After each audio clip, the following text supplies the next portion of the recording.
speaking of women and secrets, Christopher Mason has a terrific story this week about a woman who is a 100-year-old recluse living here in New York City. Christopher Mason is here to tell us about the life and times of Alice Mason. Christopher is the author of The Art of the Steal, Inside the Sotheby's Christie's Auction House Scandal, the TV host of Behind Mansion Walls on Investigation Discovery, and a contributor to the New York Times. Welcome, Christopher.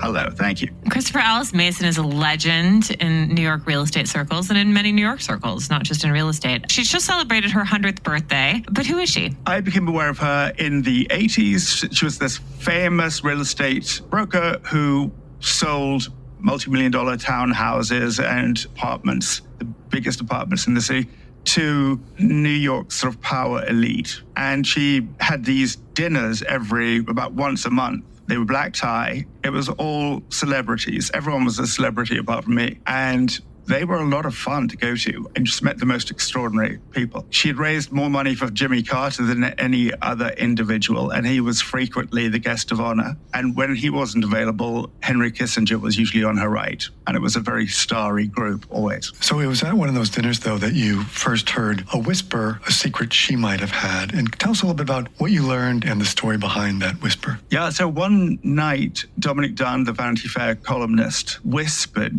to me, and he said, I've heard this rumor that Alice used to give dances. You would pay her to dance, and she's partly black. He didn't have anything to back it up. It was something he had heard, and I just dismissed it as a kind of fanciful, idle gossip. After Alice closed her Madison Avenue brokerage, she decided to write her memoirs, and she outed herself as black. She was light-skinned, so nobody seemed to have figured out that she came from a black heritage. And she just decided to out herself in her memoirs, but they have never been published. Alice grew up in Philadelphia, and her father was a successful African-American dentist, and they had a maid, and they were well-to-do in upscale African-American community in Philadelphia. And the family name was Christmas. And her father was fairly light-skinned, but definitely black. The family was known, where he grew up, as the family name was Christmas, and they were known as the White Christmases.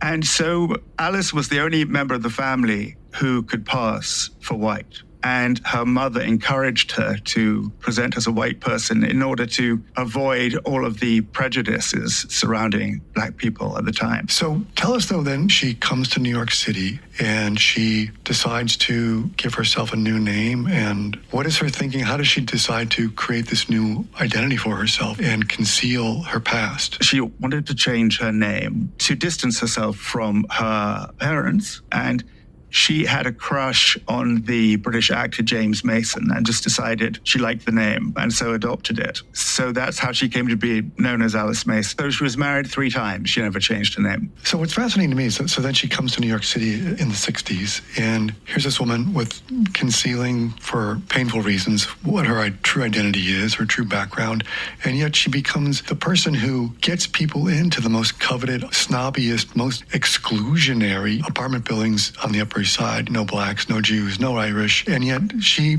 proceeds to be the one who can get people through the gates into these apartments. How does she do this, and what was her talent for doing this? I mean, it's fascinating, and it's also, she's so impressive as a woman in business during that period, in a tough city dealing with some of the toughest characters around. But she was very bright, and she was able to figure out people's motives. She also did a lot of astrology and numerology. And if she was going into a big deal, when she would get the birthdays of everyone involved with the deal, and she would do their astrological charts in order to find their weaknesses. And then she would play on those vulnerabilities to get the best chance for her clients to get into these very snooty buildings. Okay, do you really think the astrology was the key to it? Yes. I mean, I don't know. She credits part of her success with that. She also had this, if the planets were sufficiently aligned, she believed that she could send messages telepathically. So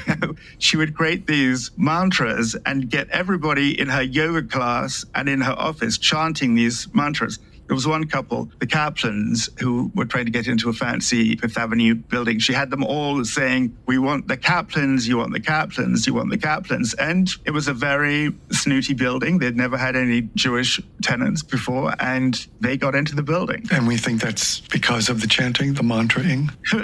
Who knows? Whatever. She was able to use her intelligence and her wits. Who knows how she did it? But the fact is, she did in an era when no one else was making those deals. She was extraordinary. She was extraordinary, and it's an extraordinary life. Fascinating. I want to ask you two quick things. You have a very poignant moment when you talk about she had a sister here in New York City, but talked to her, but never was seen in person with her, right? That's right. And I've seen photographs of Alice's sister who passed away, and she was unmistakably Black. But you could see the strong family resemblance between Alice and her sister. The two sisters were very close, but they had a pact because it could be disastrous for Alice if her powerful friends knew that she was Black. So they spoke almost every day on the phone, but they had this pact to never be seen together because someone could figure out the family resemblance and figure out that Alice was Black. And the sister used to call the apartment all the time. Alice didn't tell her own daughter, Dominique, about this sister. And so if Dominique picked up the telephone, Alice's sister, Marie, would say, oh, hello, it's Mrs. Gonzalez calling for Mrs. Mason. So Dominique was in her 20s by the time she found out that she had an aunt living in New York City. Isn't that wild? It's wild. I mean, as Cindy Adams would say, only in New York kids. I mean, what an incredible story and an incredible woman. Deeply impressive, I have to say. Well, Christopher, thank you so much for this great story and for your insights into this incredibly vibrant piece of New York life. Oh, you're very welcome. Thank you very much, Christopher. Thank you. Bye-bye.